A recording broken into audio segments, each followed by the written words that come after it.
有一种胸闷是你跑遍了医院，报告却只写着一切正常。很多时候问题不只是在心脏，而是身体启动了一种很深的求生本能。那一种吸不到气的窒息感，常常发生在被盯着看的时候啊，被点到名啊，又或者是要表达自己的瞬间。这时候出现的心悸、胸闷背后常常会有一种很熟悉的声音：我不能出错，我一定要撑住。如果你也正处于这种功能正常但是内心窒息的状态，这一部影片我们不是要再找一个诊断，而是一起看看你的身体它究竟在卡什么呢？ Hello， 我是 Nina， 身心转化疗愈师，曾经在跨国职场高压环境中工作多年，我透过身心觉察陪你看到那些在日常里被身体默默承接的情绪和生存模式。回想到高中那段时间啊，其实是我人生很明显的第一次感受到胸口卡住的感觉。它不是那种突然生病，也不是什么重大的事件，但就是常常觉得呼吸要很用力，然后胸口它是闷到那种说不上来的感觉，好像怎么样吸气都吸不到最里面。有时候甚至会觉得喘不过气，但最让我困惑其实不是身体怎么了，而是我不知道为什么我会这样。因为表面上看起来我没有理由这么不舒服啊，我就是读书准备考试，可是只要一想到成绩，想到未来，想到如果万一没考上理想的学校怎么办，胸口就会整个紧起来。那时候我心里就会有一个声音在追着我跑，我明明已经很努力了，却还是觉得不够。那个闷不只是压力，而是一种很深的自责跟怀疑，好像我不管怎么用力都还是跟不上，达不到。那时候我一直以为这只是我自己的问题，直到后来我开始陪伴了很多有胸闷、心悸、喘不过气的个案，后回想到以前身边的同事，我才发现大家的状态其实都很像。大家都很努力，很怕让别人失望，一被期待就会觉得很紧绷，一被看着就想要表现好，整天只想着怎么样还能够再改进自己，哪里还做得不够好。表面上看起来撑得住，也很上进，可是身体却一直很累，甚至在做完事情之后还会继续找事情做。说好听一点啊，是鞭策我们自己，可是其实呢，更像是在压迫我们自己。因为在我们内心的深处，我们都默默学会了一件事，那就是好像只有表现好才有资格被肯定、被看见、被留下来，而这件事情从来都不是长大之后他才开始的。很多胸口会闷、会紧、会喘不过气的人，并不一定是因为发生过什么单一或者是很剧烈的事情，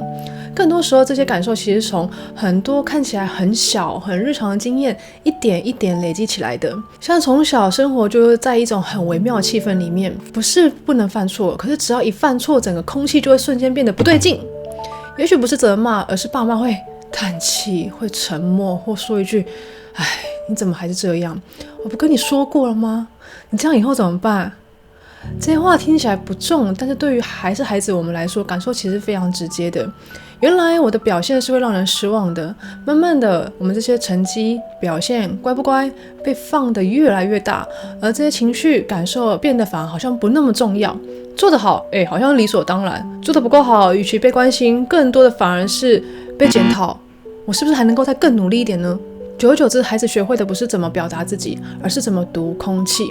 怎么不要出错，怎么不要成为那个让家里气氛变差的人。有时候甚至只是一个眼神，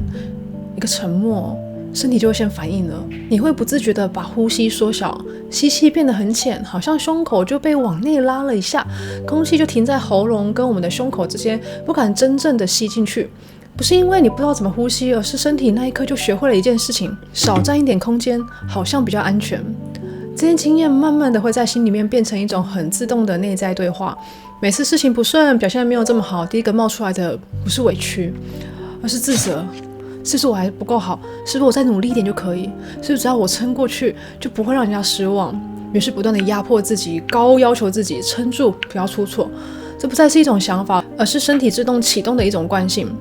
而那个最容易卡住的地方，往往就在我们的胸口，因为那里是你一直用来撑住、用来忍、用来不让自己垮下来的地方。所以现在很多人的生活其实还在用同一套方式呼吸，遇到压力先憋住，遇到期待先撑住，连放松都变成一件需要允许的事情。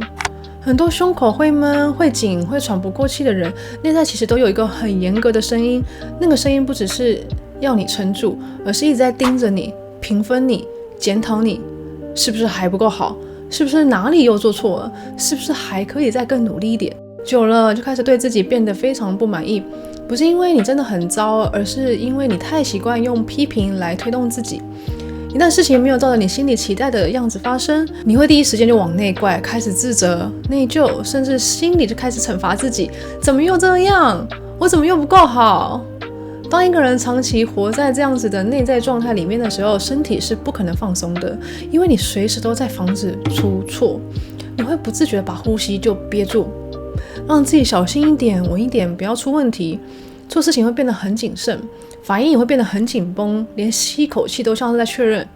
这样可以吗？所以你会发现，开会前或要发言的时候，明明内容准备好了，胸口却先紧起来，脑袋一瞬间就空白。然后事情好不容易做完了，却无法真正的放松，一结束就开始检讨，哪里还能够再更好啊？明明没有人怪你，然后你还要心里先把自己先骂了一顿，甚至在终于可以休息的时候，身体反而更不舒服，好像一停下就会被发现自己其实不够好。在关系里面也是一样，你可能习惯忍住不说出口，话卡在喉咙，胸口却先闷起来，对方情绪一变，你什么都还没做，心跳却已经开始扑通扑通的加快，开始在心里反复检讨，是不是我哪里又做错了？久而久之，你整个人活生生就像被放进一个看不见的高压环境里面，不是外面真的有一个人在一直压你，而是自己心中就有一个监视器，那一套标准呢，就一直不断的在监视着自己，所以胸口承受的不只是压力，而是心中对自己那种不够宽容、不肯放过自己的自我审判。所以从身心觉察的角度来看，胸口这个位置呢，正好对应到是我们的第四脉轮，和我们的自我价值、被肯定、被爱，以及我是不是可以不用那么用力也被允许存在有关系。所以当这个地方长期被自责、内疚和自我批判给占据了，那呼吸它自然就会变短浅、卡住，甚至出现刺痛、窒息感，又或者突然像吸不到气那种恐慌的感觉。所以胸口它其实承受了很多我们对自己长期以来那些太狠、太不愿意放过自己的压力，它其实一直在替我们憋着，是我们自己不敢停下来、不敢失败、不敢让人失望的重量。真正的调整呢，并不是在要求自己撑久一点，而是开始愿意对自己和身体承认一句话：我已经很努力了，不需要再用憋住自己来证明我的价值。你现在感受到胸闷、窒息那种吸不到气的状态，真的不是因为你做的还不够好，也不是因为你还不够努力，很多时候它其实只是因为你太习惯用一种很严格、很不留情的方式来对待自己啊。所以在这里，你现在不用急着学要怎么放松、怎么深呼吸，你可以先什么都不要做，只是停一下，问问自己一个很简单但是非常关键的问题：我现在是不是又在对自己下判断了？是不是又在心里检讨自己呢？是不是又觉得自己哪里还不够好？或者是又在逼自己撑住？你可能会发现，当你愿意这样看见自己的那一刻，胸口它不一定马上就不闷了，但它会稍微松一点点。不是因为问题被解决了，而是因为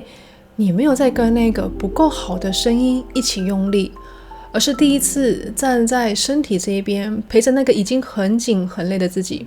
转化从来不是让你变得更好、更强、更撑得住，而是让你不用一直站在对立面来去监控自己。你的身体它不需要你再努力一次，它需要的是你愿意不再用这么狠的眼光来看自己。当你开始这样对待自己，很多你以为要修好的症状呢，它才会慢慢的松手，那呼吸它也才有机会在你的允许里面一点一滴的回到我们的身体里来。如果你听到这里，心中有一种原来不只是我一个人这样的感觉，我想让你知道，其实你真的不孤单。很多人的胸口为什么会这么累，并不是因为不够坚强，而是长久以来都用撑住来换这个安全感。身心觉察不是要你变成更好的人，而是陪你慢慢找回不用再证明也可以被允许存在的自己。如果你想更深入了解身体正在承接什么样子的内在情绪潜意识，我提供1对1的身心转化咨询哦，欢迎私讯我聊聊你现在的状态哟。